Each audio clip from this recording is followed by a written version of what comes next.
Welcome to Oura, your personalized health guide. Your Oura sizing kit will help you pick an optimal ring size that ensures maximum accuracy and comfort day and night.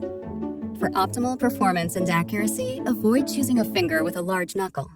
We recommend wearing your Oura Ring on your index finger. But if you prefer another finger, your middle or ring fingers are the next best. Next, confirm your ring is in the correct orientation. The sensor bumps inside the ring should be on the palm side of your finger. Your Oura Ring should fit tightly and securely around the base of your finger, but not to the point where it's uncomfortable. Make sure you have the right size by making a fist while wearing your ring sizer. If you see a gap between the top of your finger and the inside of the ring, try a smaller size. As you twist and test the fit, your skin should move along with your ring.